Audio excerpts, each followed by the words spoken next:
अहम चलता नहीं। तो अकिंचन माने कुछ भी, जरा भी वास्तव में मेरा नहीं है।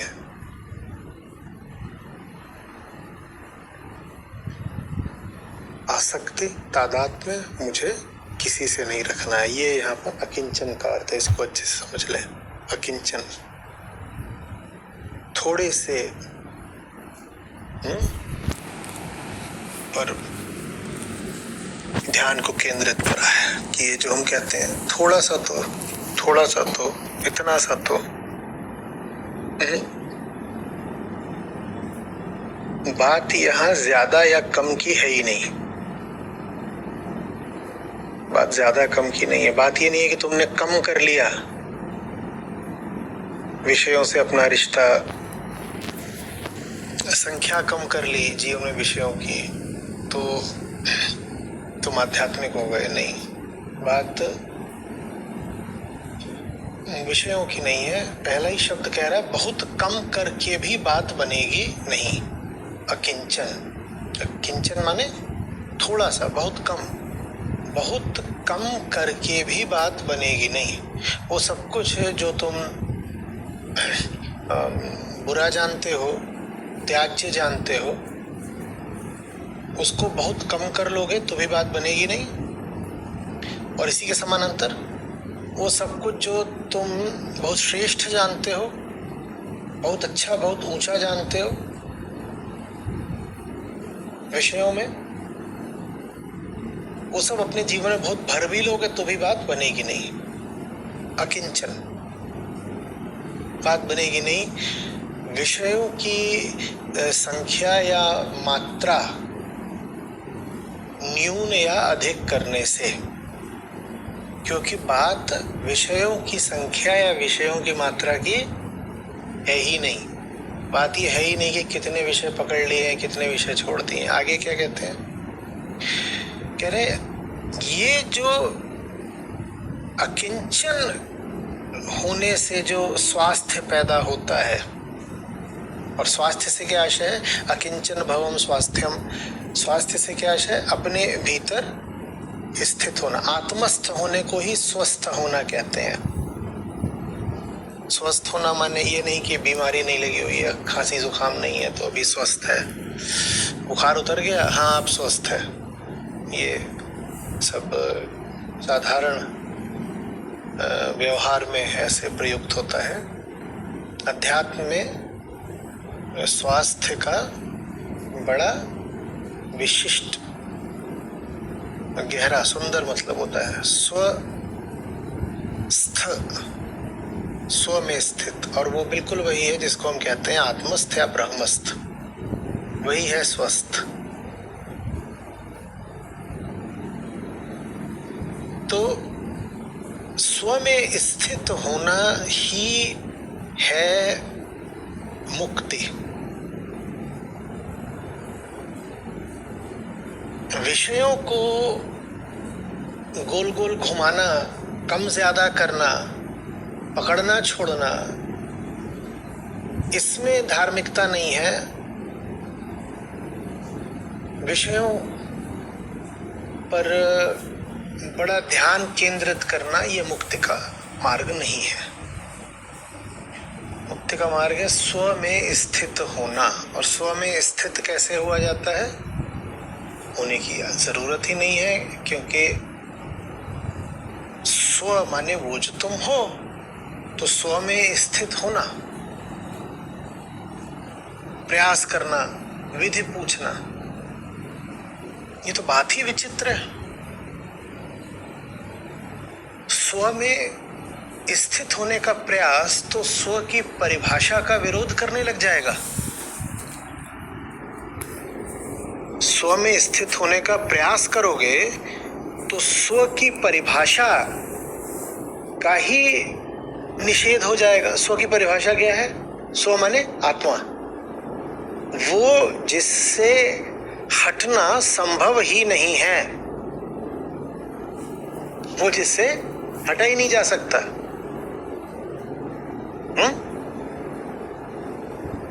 उसे स्व कहते हैं। स्वभाव जिससे हटा ही नहीं जा सकता। स्व माने वो जो मैं हूं ही, उससे तो हटा जा ही नहीं सकता। और तुम कह रहे हो प्रयास करना है। प्रयास करने की बात करते ही तुमने क्या कह दिया? किस चीज का प्रयास करना है? वापस आने का ना। और परिभाषा कहती है उससे हटा नहीं जा सकता, और प्रयास कहता है हट गए हैं वापस आना है। तो स्वस्थ होने का प्रयास स्वास्थ्य की परिभाषा के विरुद्ध जाता है। ये बात समझ में आ रही है? तुम जिससे हट ही नहीं सकते, अगर तुम उस तक पहुंचने का प्रयास कर रहे हो तो या तो परिभाषा झूठी थी या प्रयास फिजूल है। अब परिभाषा तो झूठी नहीं है, तो प्रयास ही फिजूल होगा। समझ में आ रही बात? तो कैसे स्थापित हो स्व में? आत्मस्थ हुआ कैसे जाता है? विषयों की दिशा से नहीं हुआ जाता, ये हमको पहले ही शब्द में कह दिया गया। ठीक है ना, कि न्यूनाधिक की दौड़ लगाने से, त्यागने ग्रहण करने का खेल खेलने से आप आत्मस्थ नहीं हो जाएंगे। हमने कहा चलिए भी माने लेते हैं, समझे तो नहीं है, पर समझने की प्रक्रिया में थोड़ी देर के लिए आपकी बात को मानकर यहां रख दिया ताकि उसका परीक्षण किया जा सके। अच्छा लाइए दीजिए, देखें क्या है। तो हमसे कहा जा रहा है कि विषयों के साथ खिलवाड़ करके, उछल कूद करके, फलाने विषय को पालो तृप्ति मिल जाएगी, शांति मिल जाएगी, नहीं मिलेगी। फलाने विषय को जितने लोग छोड़ देते हैं वो सब धार्मिक कहलाते हैं। ऐसे नहीं धार्मिक हो जाते, इतना सस्ता नहीं है धार्मिक होना। तो विषयों की जोड़ तोड़ से तो धार्मिकता सिद्ध होने वाली नहीं, तो फिर कहां से होने वाली है धार्मिकता? माने भी वही है, आत्मस्थ होना। स्वस्थ होना, आत्मस्थ होना, धार्मिक होना, तीनों एक ही बात है। मैं तीनों में से किसी का भी प्रयोग करूं एक ही अर्थ जानिएगा। तो विषयों को पकड़ने से, छोड़ने से, घटाने से, बढ़ाने से यदि मैं आत्मस्थ नहीं हो सकता तो मैं आत्मस्थ कैसे हो जाऊं? तो हमने कहा साहब आप तो कह रहे हैं कि आत्मस्थ होने का प्रयास कैसे करें, पर प्रयास करना ही परिभाषा को नकार देगा, तो प्रयास भी फिजूल है आत्मस्थ होने का। अब फंस गए। विषयों के साथ कुछ कर नहीं सकते, और जो कुछ करा जाता है विषयों के साथ ही करा जाता है। आपने जिंदगी में कभी भी कुछ करा है तो उसके लिए एक विषय चाहिए।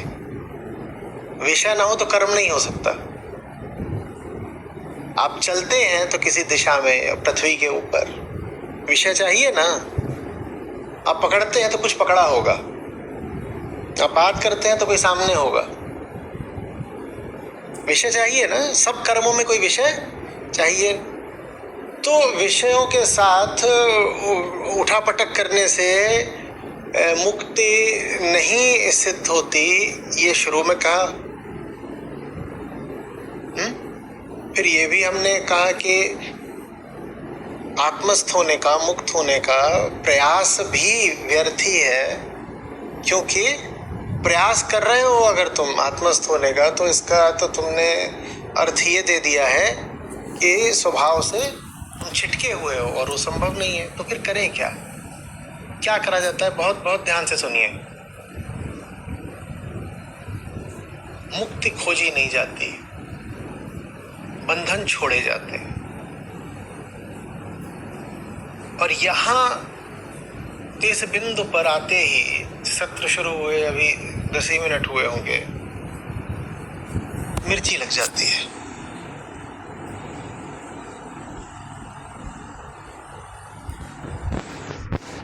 क्योंकि उम्मीद हम सबकी ये रहती है, सबकी माने मैं भी शामिल हूं भाई, आप जैसे वैसे ही मैं, कि बंधन पकड़े पकड़े हम मुक्ति को भी पकड़ लें, तो मुक्ति को भी हम विषय ही बना देते हैं। हम कहते हैं बंधन तो रहना चाहिए क्योंकि उसी के साथ आदत है, उसी के साथ सुविधा है, उसी के साथ अतीत है, उसी के साथ परंपरा है, जान पहचान है। बंधन तो नहीं है। हाँ, इसी बंधन के साथ में अगर आप बताएं कि मुक्ति कैसे हासिल हो सकती है तो चलेगा, और खूब चला है। इतिहास में यही चला है, धर्म के नाम पर हर जगह यही चला है कि खुद को मत देखो, अपने बंधनों को मत छोड़ो, मुक्ति के लिए और 5-7 विषय पकड़ के ये इस तरीके का कुछ कर्म कर लो, इस तरह की कोई क्रिया कर लो तो तुम्हें मुक्ति मिल जाएगी। यही चला है ना। और हम कह रहे हैं, हम नहीं कह रहे भाई, अष्टावक्र गीता कह रही है। अष्टावक्र गीता क्या कह रही है कि विषयों के साथ ये झूला झूलना छोड़ दो कि कभी विषय ऊपर, कभी तुम ऊपर, कभी विषयों से बिल्कुल झोली भर ली और कभी कहा कि नहीं सारे विषय हटा दो। ऐसे नहीं होता। बात विषयों की है ही नहीं। मुक्ति क्या विषयों को चाहिए?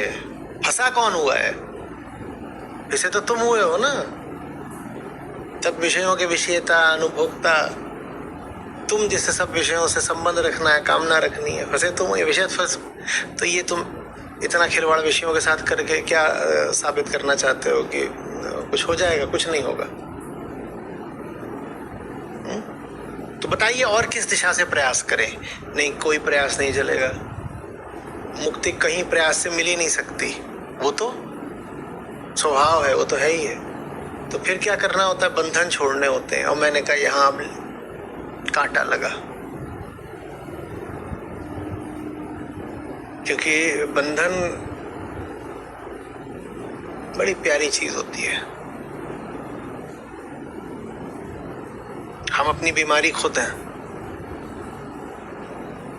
और आप यदि खुद ही बीमारी हो, बीमारी आपकी पहचान बन गई हो, तो बीमारी प्यारी हो जाएगी ना, कि नहीं हो जाएगी? हम दीवारें खड़ी करते हैं, दीवारें खड़ी होती हैं तो आमतौर पे उसको कैद कहा जाना चाहिए, और उसको हम क्या बोल देते हैं? ये तो मेरा नीड़ है, घोंसला है। ये है बंधनों से हमारा रिश्ता। तुम सोचो, खाली जगह है, स्थान है, आकाश है, सब कुछ खाली है। आप जिसको अपना घोंसला बनते हो, दीवारों के अलावा कुछ है? बताना।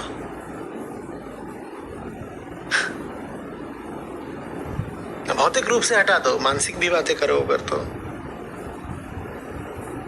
बंधन हमारे लिए सब कुछ हो जाते हैं। आप एक एक चीज जिससे आपका परिचय है, नाता है, वो एक दीवार ही है, वो एक बंधन ही है, और उससे अपना पूरी हस्ती जुड़ जाती है। तो उसको छोड़ें कैसे? समझ में आ रही है बात? तो फिर हम आग्रह क्या करते हैं? हम कहते हैं हम जैसे हैं हमें ऐसे ही रहने दो। हम जेल के भीतर है, कोई दिक्कत नहीं। 15 अगस्त पर आजादी की पिक्चर चला दो, बढ़िया वाली। पता है ना, जेल के कैदियों को भी 15 अगस्त को देशभक्ति की फिल्म दिखाई जाती है। हम बहुत खुश हो जाते हैं। जेल से बाहर नहीं आना है, जेल के भीतर आजादी की पिक्चर देखनी है। ये है हमारी धार्मिकता, हमारा अध्यात्म, जिसको मैं लोक धर्म कहता हूं। जेल की सलाखों को ही रंग दो 3 रंगों से, और कहते तो यही तो मेरी आजादी है, यही तो आजादी है मेरी। यहाँ दीवारें ही दीवारें हैं, सिर्फ दीवारें हैं। तथ्य यह है कि वो दीवारें हैं। पर कोई बहुत डरा हुआ आदमी हो और उसने अपने यहाँ ऐसे 4 दीवारें खड़ी कर ली हो, तो उसे लगता है कवच है। फिर ही नहीं कहेगा कि दीवारें, कहेगा मेरा सुरक्षा घेरा है, देखो यहाँ अब मुझे कोई हानि नहीं दे सकता। सारी बात। तो इसलिए बंधन नहीं छोड़ेंगे, नहीं छोड़ेंगे, नहीं छोड़ेंगे, नहीं छोड़ेंगे बंधन। बंधन थोड़ी ही है, मेरा कवच है भाई, मेरा कवच है। तुम्हें कैसे पता कि बाहर तुम्हें हानि हो जाएगी? तुम्हें कैसे पता? नहीं पता नहीं, पर ऐसा लगता है। तुम्हें कैसे लगना शुरू हुआ? तुम्हें सदा से ऐसा नहीं लगता था, लगना कैसे शुरू हुआ? वो तुम्हें याद नहीं। वो तुम्हें याद नहीं क्योंकि बहुत बहुत पीछे से तुम प्रभावित हो, अनुकूलित हो, संस्कारित हो। तुम्हें याद भी नहीं कि तुम्हारे भीतर मान्यताएं किसने डाली, कब डाली। तुम बहुत छोटे थे, और जब छोटे नहीं भी थे, थोड़े बड़े थे, तो भी तुम्हारे दिमाग में मान्यताओं का, कहानियों का प्रवेश चोरी छुपे हुआ। तुम्हें पता ही नहीं चला। तुम्हें पता ही नहीं चला कि एक साधारण सी चीज जो हवाओं में है वो तुम्हें क्या संदेश दे गई। तुम्हें पता ही नहीं चला कि तुमने बाजार में स्त्री पुरुषों को एक प्रकार का व्यवहार करते देखा, इससे तुम्हारे भीतर क्या मान्यता बैठ गई। तो कुछ बातें साफ साफ खुलेआम मौखिक रूप से बताई गई तो भीतर घुस गई, बाकी बातें तो बताई भी नहीं गई। बाकी बातें हमने हवाओं से सोख ली, हमने सोख ली बस, बिना ये जाने कि वो सब क्या है, कहां से आ रहा है, मैं क्यों सोखूं। वो सब सोख लिया, और अब भीतर क्या बन गया है? हमारी पनाहगार बन गया है, वो हमारा आश्रय स्थल बन गया है वो दीवारें, पर हमारे लिए वो कवच बन गई है। बंकर है भाई, बंकर।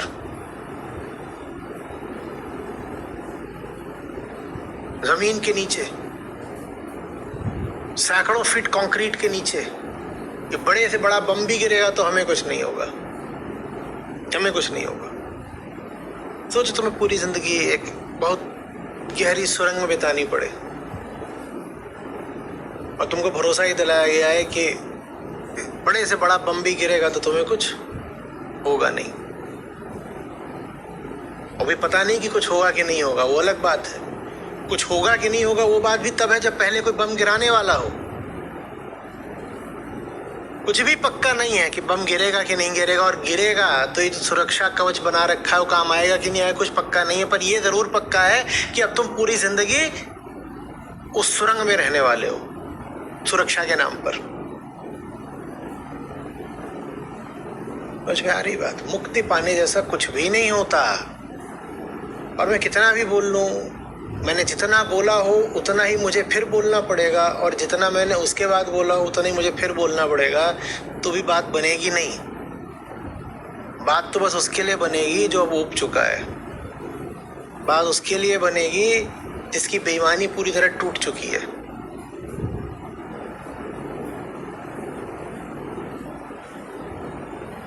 मैं तो बोलता ही जा रहा हूं वही बात। अपने से बाहर की कोई खोज किसी काम की नहीं है। अपने से बाहर अगर तुम कुछ खोज रहे हो तो बस खुद को धोखा दे रहे हो। तुम्हारी सारी समस्या तुम्हारे ही भीतर है, और वो छुपी हुई नहीं है। वो किसी ऐसी चीज के रूप में है जो तुमने पकड़ रखी है। पकड़ रखी है क्योंकि उसमें तुमको सुख है, या सुरक्षा है, या कोई और स्वार्थ है। समझ में आ रही बात? तो जब बाहर की दुनिया को छोड़ करके कहते हैं हम सब विषयों से मुक्त हो गए, तो हम मुक्त हो गए। ऐसों पर ज्ञानी बड़ा बढ़िया तंज कस रहे हैं आज। होते हैं ना बाहर, उनके लिए मुक्ति का यही मतलब होता है कि हमने सांसारिक विषयों को छोड़ रखा है। वो कहेंगे देखो हम मुक्त हैं, हमने सांसारिक विषयों को छोड़ रखा है। बच्चा, कौन से विषय छोड़ रखे हैं? हमने चाय कॉफी छोड़ रखा है। हम धार्मिक आदमी है ना, चाय कॉफी थोड़ी पीते हैं। और क्या छोड़ रखा आपने? वो हम पता नहीं क्या और क्या छोड़ते हैं भाई। हाँ, हम पिक्चर देखने नहीं जाते हैं, हमने छोड़ रखा। हम धार्मिक आदमी है। हमने प्याज लहसुन छोड़ रखा है, हम धार्मिक हो गए।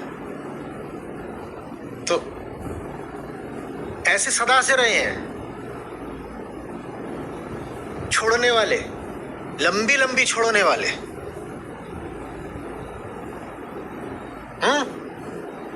और जनक और अष्टावक्र जैसे भी सदा से रहे हैं। तो तंज कस रहे हैं। बाबा जी बोले हमने सब त्याग दिया अब हमें मुक्ति मिल जाएगी। तो यहाँ क्या कहा जा रहा है? कह रहे लंगोट त्यागी है क्या? ये श्लोक में है। लोग कह रहा है कि अगर लंगोट भर भी तुम पहने हुए हो, ठीक है, और बाकी पूरी दुनिया त्यागे हुए हो, तो भी मोक्ष नहीं मिलना है। क्योंकि विषयों के ग्रहण या त्याग से मुक्ति का कोई संबंध है नहीं। तुम सब विषय त्याग दो, अंततः बस कॉपीन पर आ जाओ। कॉपीन माने वो जो एकदम छोटी वाली लंगोट होती है, बस इतनी कि अब उससे छोटी नहीं हो सकती, बेयर मिनिमम। बोले अगर तुम उस पर भी आ जाओ, तुम सारे विषय दुनिया के छोड़ दो, इतना तुम छोड़ दो कि बस वही पर बचे, तो भी तुम्हें मुक्ति नहीं मिलेगी। क्योंकि बात विषयों की है ही नहीं।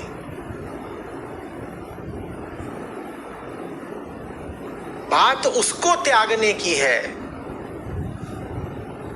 जो झूठी मान्यता के मारे विषयों में सुख ढूंढता है। उसको त्याग दो, विषय तो अपने आप हट गए।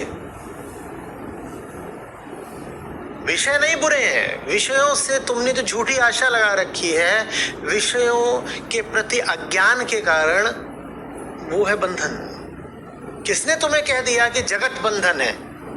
किसने तुम्हें कह दिया कि कोई भी विषय बंधन है? कोई विषय बंधन नहीं है, बशर्ते तुम उस विषय को जानते हो।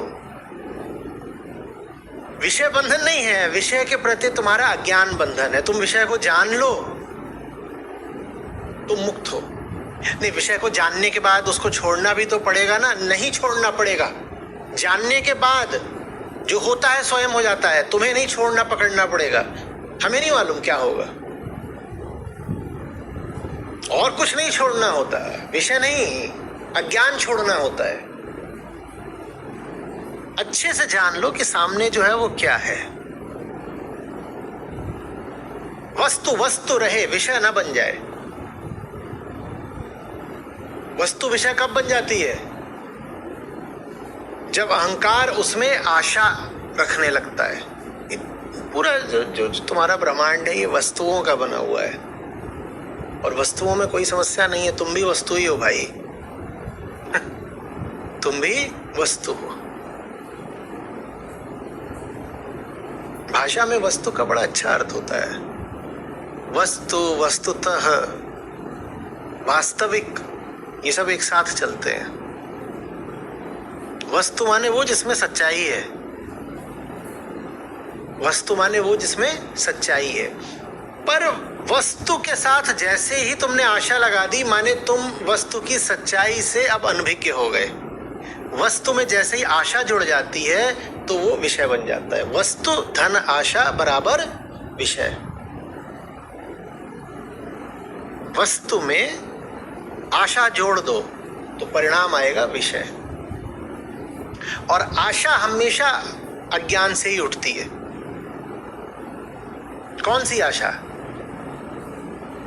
मैं उस आशा की नहीं बात कर रहा कि इतने बजे आपकी ट्रेन आनी है तो आप आशा कर रहे हैं कि आएगी। वो आशा ठीक है।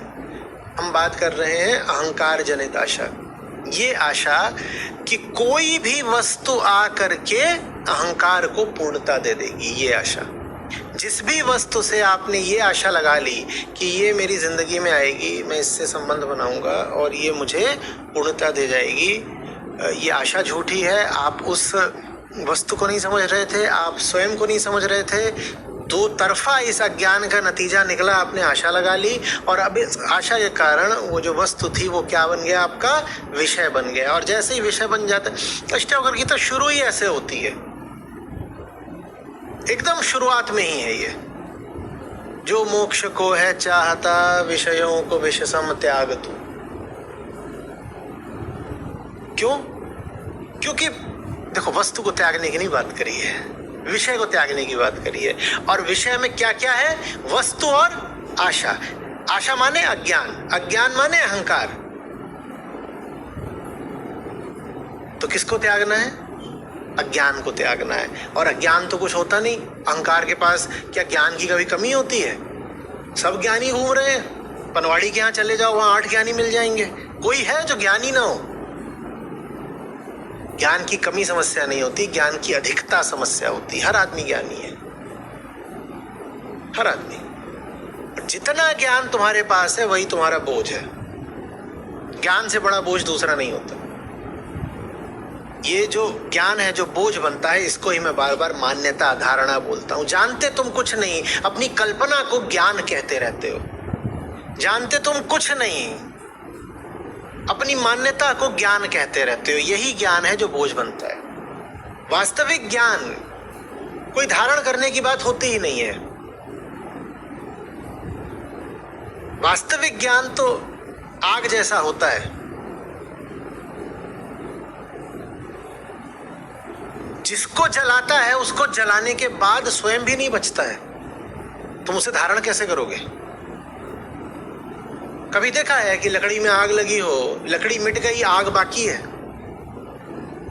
तो वास्तविक ज्ञान और झूठे ज्ञान का आग और लकड़ी का रिश्ता है। वास्तविक ज्ञान और झूठे ज्ञान का आग और लकड़ी का रिश्ता है। लकड़ी छोड़ दो, हो सकता है 500 साल पड़ी रहे,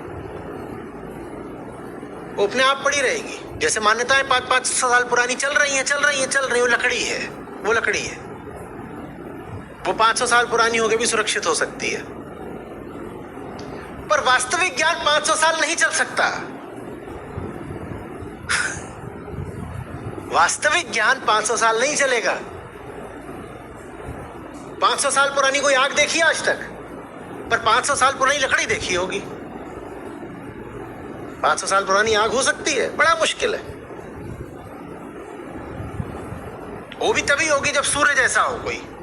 इतना ईंधन है कि अभी जल ही रहा है, पर वो भी वहां भी समाप्ति हो जानी है।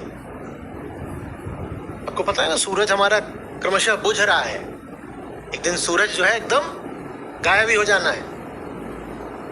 वास्तविक ज्ञान आग की तरह होता है। उसका संग्रहण, भंडारण नहीं हो सकता। वो आता है बस झूठे ज्ञान की लकड़ी को जलाने के लिए। और जैसे झूठा ज्ञान राख होता है, वैसे ही वास्तविक ज्ञान की आग भी मिट जाती है, बचती नहीं है। तो तुम उसको कहीं जाकर व्यक्त नहीं कर पाओगे कि मेरे पास वास्तविक ज्ञान है और ये रहा। हाँ, नकली ज्ञान तुम व्यक्त कर सकते हो, लकड़ी दिखा सकते हो दुनिया भर को, ये रही लकड़ी, ये रही लकड़ी।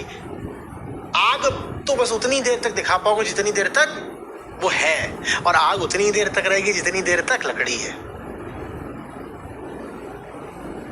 बात आ रही है समझ में?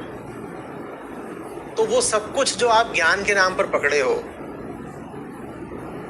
उसी को त्यागना मोक्ष है। और वो ऐसे नहीं त्याग पाओगे, हाँ मैंने त्याग दिया। उसको त्यागा जाता है उसका जीवंत परीक्षण करके। मैं ये मान के बैठा हूं पर जिंदगी तो कुछ और दिखा रही है, मैं बेईमानी क्यों करूं? अब दिख गया तो छूट गया। ऐसे झूठा ज्ञान हटता है। आप जो माने बैठे हो उसमें और जिंदगी में सदा एक कॉन्ट्रडिक्शन होगा, विरोधाभास होगा, बेमेल होंगी दोनों बातें। आप कभी गौर नहीं करते इस बात पर, आपकी मान्यता और आपका जीवन कितना विसंगत है। कभी गौर करा? कभी गौर करा? फलाने से मुझे बड़ा प्रेम है और फलाना मुझसे बहुत प्रेम करता है। अच्छा एक बात बताना, सबसे ज्यादा शक किस पर करते हो? सच बताओ, सच बताओ। अखबार में विज्ञापन आया था लोकल कि किसी का व्हाट्सएप हैक करना हो तो ऐसे करें। किसी का व्हाट्सएप हैक करना हो, बोले बस उसका मोबाइल उठाइए, उसमें ऐसे ऐसे करिए, ये घुमाइए, ये डाल दीजिए, एक ओटीपी आएगा, उसको कहिए ओटीपी बताए और हो जाएगा हैक। उसका सारा व्हाट्सएप आप पढ़ पाएंगे। ये कहा जा रहा है कि उसका मोबाइल उठाइए। किसका मोबाइल उठाओगे? पड़ोसी का उठाओगे? उठा सकते हो पड़ोसी घर में उसका मोबाइल। ये किसकी बात हो रही है? किसके व्हाट्सएप को हैक करने की बात हो रही है? अपने ही पति, अपनी ही पत्नी, अपनी ही बेटी, अपना बेटा, और किसकी बात हो रही है? ये ये सब वही हैं जिनके प्रति तुम्हारा प्रेम का दावा है। तुमने और किस पर इतना भयानक शक करा है बताना? मान्यता तुम्हारी ये रहती है कि हमें प्रेम है, हमें प्रेम है। जिंदगी तुम्हारी शक से भरी हुई है। तुम्हारी मान्यता और तुम्हारी जिंदगी कितनी विसंगत है, कितनी बेमेल है, कितनी विरोधाभासी है, तुम्हें दिख नहीं रहा। जैसे ये देख लेते हो मान्यता गिर जाती है, क्योंकि जिंदगी जो दर्शा रही हो तो तथ्य है, वो नहीं गिर सकता। शक तो है ही, शक तो तथ्य है। जो तुम दावा करते हो कि प्रेम है वो कल्पना है, वो मान्यता है, वो झूठा दावा है, उसे गिरना पड़ेगा। पर फिर बड़ी विकट स्थिति खड़ी हो जाएगी। अगर प्रेम नहीं है तो फिर ये सब आदान प्रदान क्या चल रहा है? इतने रुपए पैसे क्यों लिए दिए जा रहे हैं? ये साथ साथ घूमने फिरने का क्या चल रहा है? खाने पीने का क्या चल रहा है? ये एक ही घर, एक ही कमरा, एक ही बिस्तर क्या चल रहा है? अगर प्रेम नहीं है तो फिर बड़ी विकट स्थिति हो जाएगी। तो फिर हम कहते हैं नहीं नहीं नहीं, हम ये सब क्यों माने कि प्रेम नहीं है? प्रेम है। और हम दो नावों पर एक साथ सवारी कर लेते हैं। प्रेम भी है और शक भी है और असुरक्षा भी है। सबसे ज्यादा असुरक्षित किसको लेकर रहते हो?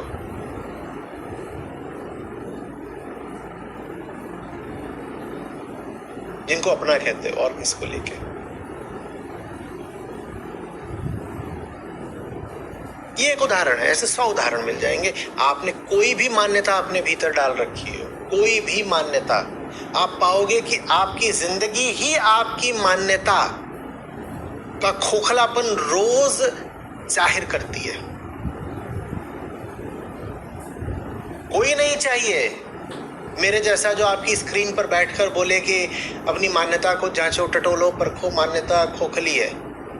आपकी जिंदगी रोज प्रकट करे दे रही है कि मान्यता झूठी है, और जिंदगी जो दिखा रही हो तथ्य है। मान्यता तो भीतर है, कल्पना है। तथ्य और कल्पना टकराएं तो निश्चित रूप से तथ्य ही सही होगा। अगर तथ्य और कल्पना एक दूसरे के विरुद्ध जा रहे हो, बेमेल हो रहे हो, तो कल्पना ही झूठी होगी, तथ्य तो झूठा नहीं है। ऐसे झूठा ज्ञान त्यागा जाता है। झूठा ज्ञान माने कल्पना। अगर हम कभी किसी को अज्ञानी कहें तो इसका अर्थ ये नहीं है कि उसके पास ज्ञान की कमी है। अज्ञानी है माने उसके पास धारणा, मान्यता बहुत है, बहुत गुब्बारे के अंदर, बुलबुले के अंदर जीता है वो। न जाने क्या भीतरी गुल खिलाता रहता है, कहता है ऐसा तो होता ही है। और इस बात को भी लेके दर्जनों बार मैंने कहा है, ऐसा तो है ही।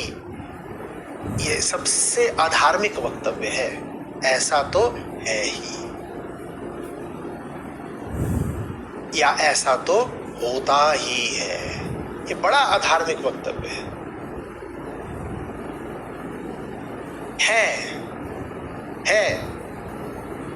ये सिर्फ किसके साथ लगाया जा सकता है? आत्मा के साथ, सत्य के साथ। बाकी है नहीं, प्रतीत होता है नहीं। तो मैं बिल्कुल चकित रह जाता हूं ऐसों को देख करके जो बड़े आत्मविश्वास के साथ कहा करते हैं, देखो ऐसा तो है ही, या ऐसा तो होता ही है। कितनी प्रबल धारणा है, मान्यता को लेकर कितनी गहरी जिद है कि न सिर्फ माने बैठे हो बल्कि जनता में उद्घोष कर रहे हो। क्या? ऐसा तो है ही ना, ऐसा तो करना ही होता है ना, ऐसा तो होता ही है ना। अरे तुम्हें क्या पता क्या है, होता ही है, नहीं होता है, क्या है? तुम्हें क्या पता? तुम्हें कैसे पता? तुम्हें लग रहा है। तुमने कभी ये जांचना चाहा कि जो लग रहा है वो क्यों है, कहां से आया, क्या बात है? कुछ नहीं, बस ऐसा तो होता ही है ना, ऐसा तो करना ही होता है ना।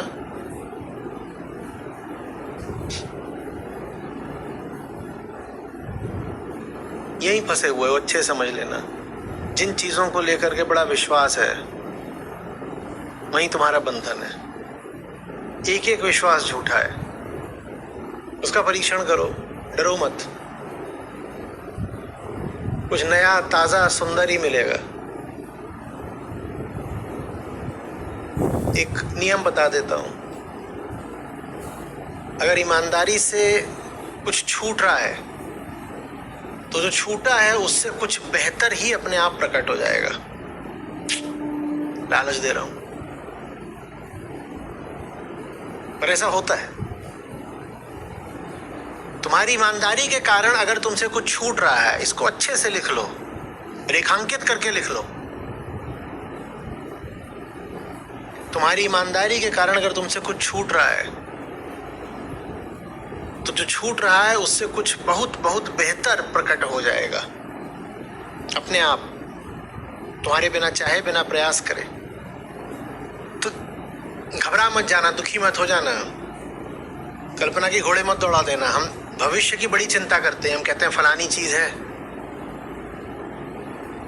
ईमानदारी रखी तो ये चीज छूट जाएगी, फिर मेरे भविष्य का क्या होगा। तुम्हें वही दिख रहा है जो अभी है, तुम्हें वो थोड़ी दिख रहा है जो अभी नहीं है पर होगा। बीज को के टूटते वक्त तो किसको अंदाजा हो सकता है कि इसमें से कितना भारी वृक्ष खड़ा होने वाला है। हो सकता है, तुम्हें तो बस ये दिखाई देता है अभी मेरे पास क्या था, छोटा सा बीज था, वो भी टूट गया। और बीज टूटे नहीं तो पेड़ कहां से आए। बताना कि बीज को सुरक्षित रख के किसने पेड़ उगा लिया आज तक। और हम कहते हैं देखो ये बीज है, इसको रखे रहो, आज बीज है, कल ड्यूढ़ा बीज होगा, मैं इसको चक्रवृद्धि ब्याज पर लगा दूंगा, मैं बीज का निवेश करूंगा, इन्वेस्टमेंट करूंगा, 5 साल बाद एक बीज से 2 बीज हो जाएंगे, मैं बहुत बढ़िया इन्वेस्टर हूं। ऐसे ही चलता है ना। अरे भाई, जिसको हम अन्न समझ करके खरीदते हैं वो सब क्या होते हैं वास्तव में, वो बीज ही तो होते हैं।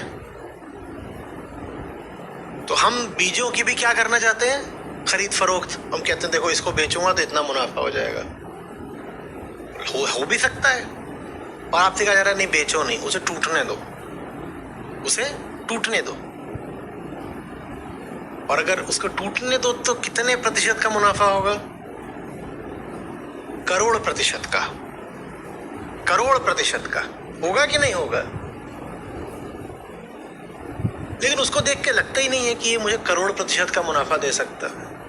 मुझे लगता है इसको संभाल के रखो, इसका निवेश करो, इसका व्यापार करो, इसका आदान प्रदान करो, तो 5-1 साल में एक बीज से 2 बीज पे चला जाऊंगा। और ये कोई छोटी बात है, 100% बढ़ोतरी हो गई।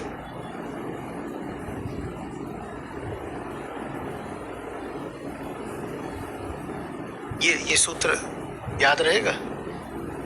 ईमानदारी की वजह से जिंदगी से कुछ छूट रहा है, तो जो कुछ छूट रहा है उससे बहुत कुछ बेहतर जीवन में प्रवेश भी कर रहा है। बस जो प्रवेश कर रहा है जरूरी नहीं है कि वो तुम्हारी उम्मीदों के अनुसार हो, जरूरी नहीं है कि उसकी शक्ल तुम्हें पहले से पता हो, जरूरी नहीं है कि वो अपना परिचय पहले से देकर के आए कि देखो मैं हूं बेहतर वाला। ये नियम है लेकिन अस्तित्व का, जीवन का। व्यर्थ यदि जा रहा है तो जाते जाते वो अपने से कहीं बेहतर कुछ उघाड़ कर जाएगा। संदेह की कोई बात नहीं, प्रतीक्षा भी नहीं करनी पड़ेगी। व्यर्थ जितना जाता जा रहा है अपने से बेहतर कुछ वो लाता जा रहा है, उघाड़ता जा रहा है। हाँ, व्यर्थ से आपका परिचय था तो साफ दिखाई देता है कि जिससे परिचय था वो तो चला गया। जो नया आ रहा है उसको आप जानते नहीं, तो आपको पता ही नहीं चलता कि वो आ गया। तो लगता है कि ये तो सौदा नुकसान का हो गया, अरे कुछ चला गया और आया कुछ नहीं। नहीं नहीं नहीं, जो गया है उससे बहुत बेहतर अपने आप आ भी चुका है। बस जो गया है उसके नाम से, शक्ल से आप परिचित थे, और जो आया है चूंकि वो नया है इसीलिए आप उसे पहचान ही नहीं पा रहे हो कि कितनी अद्भुत चीज जीवन में आ भी गई है। समय उस नए के आने में नहीं लगता, समय उसको पहचानने में लग सकता है।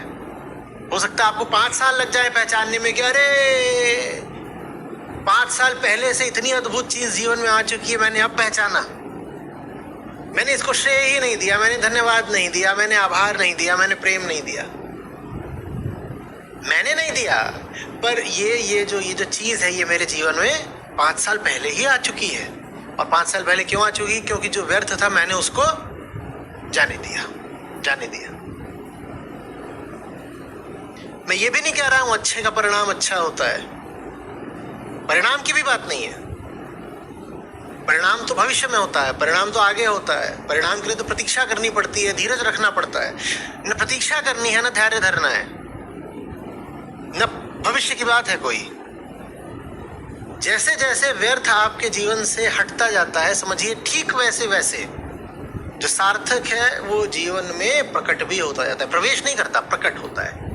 प्रवेश करने का तो कोई बाहरी चीज चाहिए जो प्रवेश करेगी। प्रवेश नहीं करता, क्या करता है? प्रकट होता है। वो प्रकट होता जा रहा है। हाँ, उसको आप जितनी जल्दी पहचान लो उतना आपके लिए अच्छा है, लेकिन आप पहचानो ना पहचानो, उसने अपना काम कर दिया। उसने कहा कि तुमने जो व्यर्थ था उसको विदाई दी, लो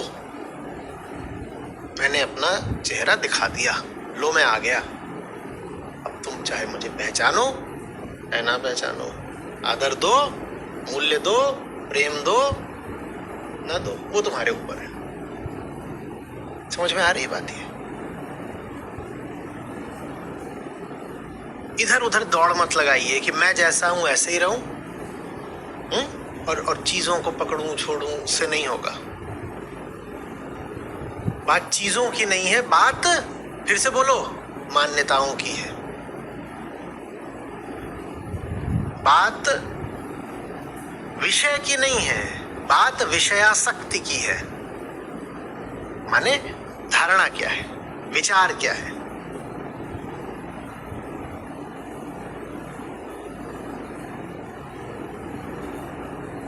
इसको पकड़ने छोड़ने से कुछ नहीं मिल जाएगा। छोटी सी चीज है, वस्तु है ये, वस्तु। इधर जो बने बैठे हो उसका परीक्षण करना जरूरी है।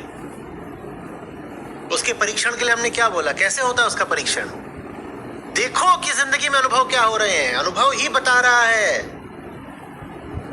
आम आदमी, हम सब सुबह से शाम तक कम से कम 10-20 बार तो रोज धोखा खाते हैं। छोटे बड़े दुख पाते हैं कि नहीं? कभी क्रोध आता है, कभी झटका लगता है, कभी कुछ होता है ना। ये सब किस बात की निशानियां हैं? कि तथ्य तुम्हारी धारणा से मेल नहीं खा रहा। नहीं तो न दुख होता, न क्रोध होता, न धोखा होता। और जहां कहीं भी तथ्य तुम्हारी धारणा से मेल नहीं खा रहा है, ईमानदारी का तकाजा है, धारणा से कहो तू झूठी है, तू जा। अभी अभी जिंदगी के तथ्य ने कुछ और साबित कर दिया, तुझे झूठ साबित कर दिया, तू जा। बात आ रही है समझ में?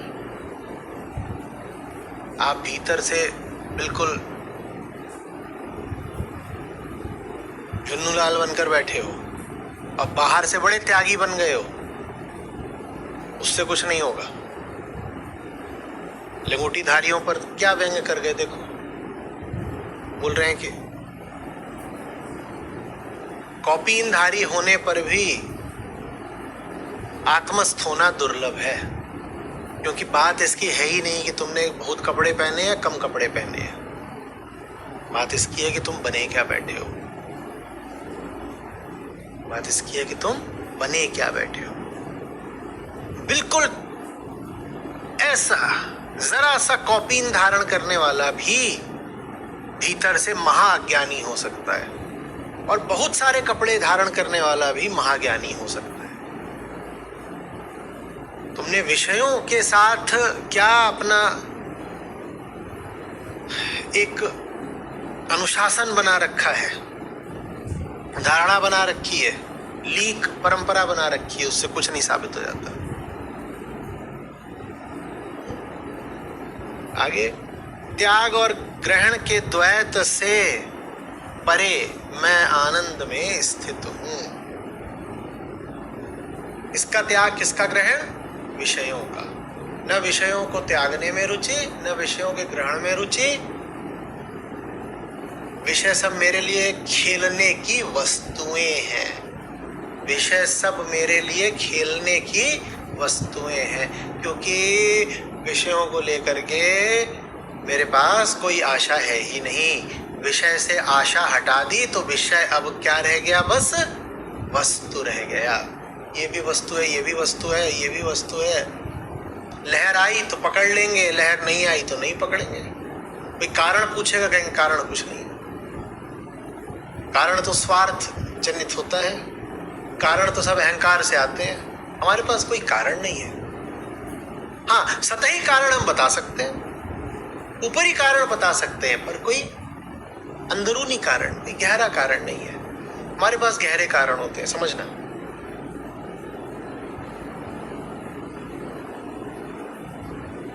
जा रहे हो, बैठ गए हो पिक्चर देखने के लिए, वहां जाकर के इतना सारा खरीद लाए खाने को। कारण ये है कि जिंदगी बेरौनक थी तो पिक्चर देखने आए थे, और पिक्चर बेरौनक निकली तो पॉपकॉर्न चबाने लगे। और सारा पॉपकॉर्न चबाने के बाद भी भीतर रौनक आ नहीं पाई। हमारे पास गहरे कारण होते हैं विषयों से आसक्ति के। अब बेचारा पॉपकॉर्न, वो तुम्हें क्या रौनक दे सकता है? और जिंदगी बेरौनक है तो पिक्चर भी क्या रौनक दे देगी? पर ज्यादातर लोग चाहे पर्यटन करने जाएं, चाहे पिक्चर देखने जाएं, चाहे ब्याह करने जाएं, चाहे शर्ट खरीदने जाएं, चाहे कुछ करने जाएं, शर्ट वो तन के लिए नहीं खरीदते, खाना वो तन के लिए नहीं खाते। वो जो कुछ कर रहे होते हैं वो आत्मिक शांति के लिए कर रहे होते हैं, और वो मिल नहीं सकती। ये बड़ा गहरा कारण हो गया ना। आप सब विषयों से ये चाह रहे हो, ये भीख मांग रहे हो, ये आ करके मुझे आत्मिक तृप्ति दे दो, और वो कोई विषय दे नहीं सकता, न पिक्चर, न पॉपकॉर्न, न पत्नी, न पति, न पैसा, न पदवी। कोई भी विषय तुम्हें आत्मिक शांति दे नहीं सकता। तो अज्ञानी जब रिश्ता बनाता है तो उसके पास बड़े गहरे कारण होते हैं। क्या गहरा कारण? ये जो विषय आ रहा है ये आत्मा बन जाएगा, ये जो विषय आ रहा है ये मुझे पूर्णता दे देगा। अहंकार माने अपूर्णता, अहंकार माने जो अधूरा बनकर बैठा है। अधूरापन क्या है? उसकी मान्यता। अहंकार के पास मान्यता के अलावा कुछ नहीं होता, जानता वो कुछ नहीं है, बस मानता है बहुत सारी बातें। तो आपके पास बहुत गहरे कारण होते हैं किसी भी विषय की ओर बढ़ने के। ले दे करके वो गहरा कारण एक है, क्या? जिस विषय की ओर जा रहा हूं ये मुझे पूरा कर देगा। जो मुक्त पुरुष है, ज्ञानी है, उसका खेल दूसरा है। वो सब विषयों से खेल सकता है, उसे किसी विषय से ही उम्मीद नहीं है कि ये मुझे पूरा कर देगा, आशा नहीं है। और आप कोई विषय बता दीजिए जिसको लेकर आपके पास आशा ना हो। आप एक अपना छोटा सा छोटा काम बता दीजिए जिसमें आशा शामिल ना हो। बताइए, चुनौती दे रहा हूं, बताइए। हाँ, ये हो सकता है कि आशा शामिल थी, आपको पता नहीं था, पर पता चल सकता है। उसके लिए तरीके होते हैं। आपने जिंदगी में किसी विषय से रिश्ता बनाया है बिना आशा रखे, और आशा वो सदा यही होती है कि जो भीतर अहंकार है मचल रहा है, जैसे बच्चे हो जमीन पे लौट रहा है, चिलबिला रहा है, और उसे कुछ भी दे दो तृप्त तो हो ही नहीं रहा। किसी भी विषय की ओर जाओ, छुपी हुई आशा, गहरा कारण यही रहता है कि इससे मुझे तृप्ति मिल जाएगी। आप क्या किसी को 2 रुपए भी दे सकते हैं बिना उम्मीद रखे? बोलिए, बोलिए।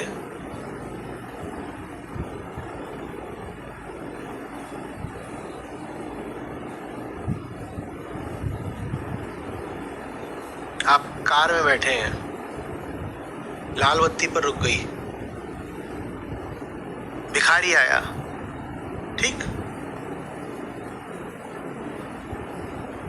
आपने उसको 10 रुपए दे दिए, और आप अपना अपने मोबाइल में लग गए या साथ में जो उनसे बात करने लग गए,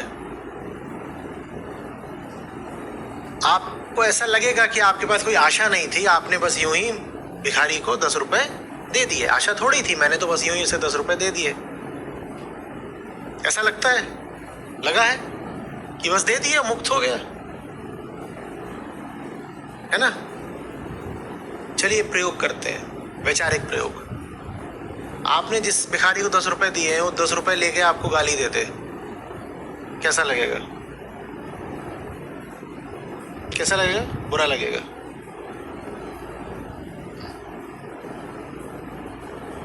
एक भिखारी था, उसको आपने पैसे नहीं दिए, उसने गाली दे दी। एक भिखारी है जिसको आपने 10 रुपए दे दिए, उसने गाली दे दी। ज्यादा बुरा कब लगेगा?